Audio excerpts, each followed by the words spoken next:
Office एकाच सिद्धांतावर चालते. तुमचा बॉस तुम्हाला येडा समजतो आणि तुम्ही त्याला.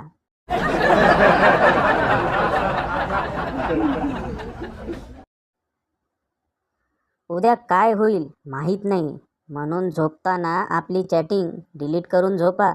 नाहीतर लोक म्हणतील वाटलं नव्हतं हा असा असेल.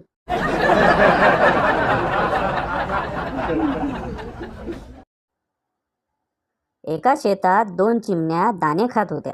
एक चिमणी म्हणाली, अगं लवकर पड, बघ तिथे माणूस उभा आहे.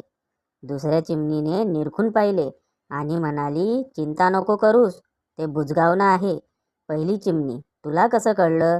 दुसरी चिमणी, त्याच्या हातात मोबाईल नाही.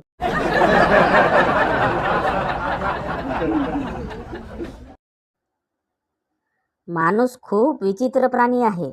खाणार तर तुकडे तुकडे करून, पण चपाती गोलच पाहिजे.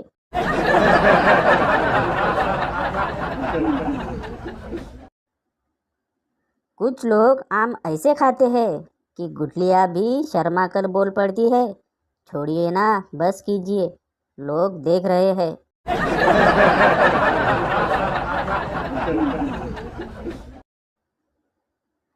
पक्या आणि मक्या एकदा जेवणाच्या पंक्तीत जेवत असतात. तेव्हा त्यांना एक माणूस विचारतो, तुम्ही कोण? पक्या, मी मुलाकडून आलोय. मक्या, मी मुलीकडून आलोय. वाढणारा माणूस, चपलीनं हाणीन साल्यांनो, हे 13व्याचं जेवण आहे.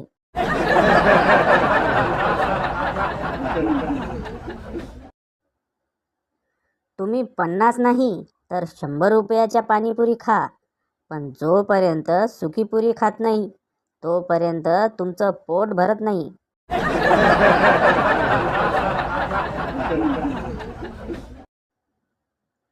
जमलं तर बायको वयाने थोडी मोठी असलेली करा, म्हणजे ओरडली तरी मनाला समाधान राहील.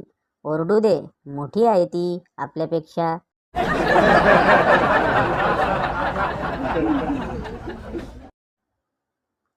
भारतातील सर्वात आवडता खाद्यपदार्थ, खा माझी शपथ.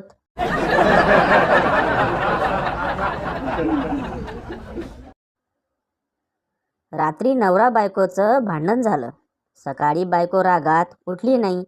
बिचाऱ्या नवऱ्याने मुलांना नाश्ता दिला आणि त्यांना शाळेत जाण्यासाठी तयार केले.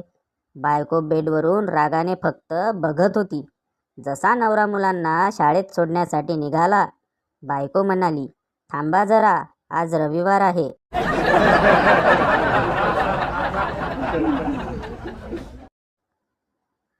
पत्नीच्या जेवणात 1000 चुका काढणारा त्या दिवशी हसत हसत कच्चं शिजलेलं अन्न पोट भरून खात होता.